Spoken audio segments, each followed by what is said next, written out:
Hi guys, welcome back to my YouTube channel. It's your girl Chronicles of Rella. If you've seen this channel for the very first time, I'm a YouTuber based in Ilorin and if you're a returning subscriber, thanks so very much for subscribing. In today's video, I'll be giving you a few tips on how to live an abusive relationship, and if you haven't watched my video on reasons why people are out to live an abusive relationship, you should see that video too. So let's dive straight into the video of the day. Before living an abusive relationship, you have to have an idea of different kinds of abuses that exist. Categorically, there are 5 types of abuses. The first kind of abuse is physical abuse. This kind of abuse that has to do with your physical self. This is a situation whereby your partner eats you, beats you, throws things at you, spoils your body, and what have you. It's the emotional or verbal abuse. The emotional or verbal abuse kind of abuse where your partner utters abusive words at you, intimidates you, bullies you, looks down on you, and says some stupid shit to your face. That's what emotional abuse is all about. Then we have sexual abuse. This kind of abuse where your partner coerces you to do things you don't want to do. He coerces you to penetrate, so get into you without your approval and all of those. Then we have the digital abuse. This kind of abuse where your partner stalks you on all of your social media platforms such as Facebook, Instagram, WhatsApp, and so on and so forth. Then the last kind of abuse is stalking. Stalking is a kind of abuse where your partner follows you around, tries to is always following you, tries to know what you're talking to, follows you to the office, follows you about, is always in your DM, always sending you crazy things and stuff. So having understood the kind of abuse that we have, let's just go straight into tips to live an abusive relationship. Living an abusive relationship is not something that is easy, but it takes a lot of courage and bravery for you to take that step. So if you are in that situation or that dilemma, these are few tips you can use to get out of that abusive relationship. Always remember you're not alone. Make sure that always have it at the back of your mind that it's not just you. Most times people in abusive relationship feel like they're unfortunate. Baby girl, baby boy, you're not unfortunate. About 80% of people are actually in abusive relationships. So don't make it feel like it's just you or you're the bad person or what have you. Just always remember that you're not alone in that.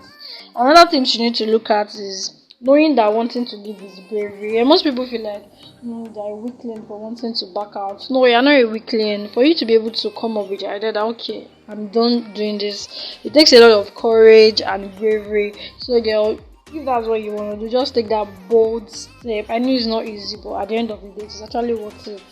Yeah, it is.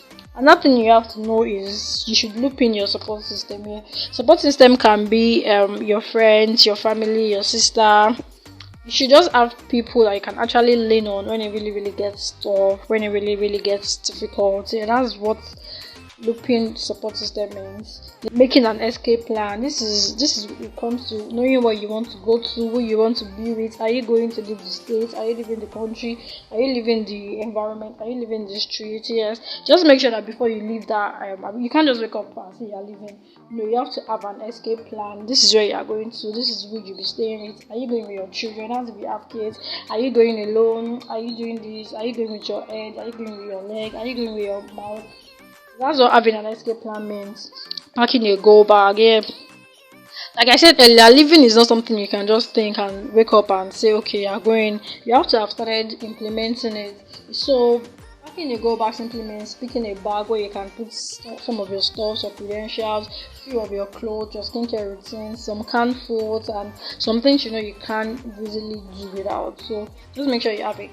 Go back when it gets really difficult. You just pick your bag and cover your tracks. Covering your tracks basically means that for you to want to leave, an abuser always doesn't want you to leave his grip, so you need to be very careful about where you're going to. Make sure your tracks are covered, make sure he can't trail you, leave all of your traces. Just make sure that he doesn't know your whereabouts. Just make sure you're not being followed. That's what covering your tracks actually means. Consider talking to a therapist. You should consider talking to a therapist if you find yourself in this situation. I know it's always very difficult to talk to a therapist in Nigeria because it's very expensive. But then you should try and find somebody you can talk to, maybe your doctor, a psychologist, a motivational speaker, or some of your friends that can actually give you few advice on what to do. Just make sure you talk to somebody. It doesn't really have to be a therapist. You get, yeah. So the next thing is establish distance. This is very, very important when you are living in an abusive relationship, because establishing distance basically means you have to block your abuser, delete his contacts, don't leave no trails. If you're a kind of person, because living in an abusive relationship can get very difficult, and most times when you see what this person posts, you might be feeling like, okay, should I go back? So anything that will make you go back on your words, just cut off that distraction, baby girl. Just make sure that you do not even have anything to do with him, not to talk of going back to him. Do you understand? So that's what keeping your distance means, and this is very, very, very important. You should start saving money. Many excuses people give when living in an abusive relationship is the fact that I don't have money. Where do I start from? Girl, you can start from anywhere. Saving money means having an emergency fund. From the little change you get when you get to buy stuff, you can start stocking them in your jean, in your bag. If you're kind of person that you buys very expensive things, you can sell those things. You can replace them. You can go do a refund. Just make sure that you have money, no matter how little it is, because that money you saved will eventually save you. Make sure you start saving, no matter how little it is. Another thing you have to realize when living an abusive relationship, getting a job outside is also, getting a job might not basically means the money that comes from the job, but for the fact that after living the abusive relationship, for you to get your mind off all of those emotions and all of those trauma, you need to get something doing, something that can easily take your mind off it. Because after living an abusive relationship, it's always very difficult for you to get your ground and get yourself together. So getting a side job will actually make it very, very easy for you to get over the breakup. But yeah, this is very, very important. When you're living in an abusive relationship, make sure that you memorize a list of some contacts, like your mom, your dad, your sister, people that you can easily call when it gets very, very, very difficult. Yes, don't be beclouded by your emotion. Yeah, most times you want to leave, but then your mind tells you, okay, it's going to change. Let me keep enduring. Girl, don't. It's not even worth enduring. If you know you cannot take it no longer, just leave. Don't be beclouded by your emotion, or don't be beclouded by your love and whatever. I know it's very, very difficult, especially when you love this person. At the end of the day, when you actually think about it, you actually realize, okay, it was actually worth it. So this brings me to the end of this video. If you like the video, give the video a thumb up, and I hope this video was helpful, and I hope anyone suffering from this is able to have the courage and bravery to say no and walk out of the abuse. And don't forget to share this video. Somebody might be needing it out there, and if you're yet to subscribe, go subscribe to get more juicy content from me.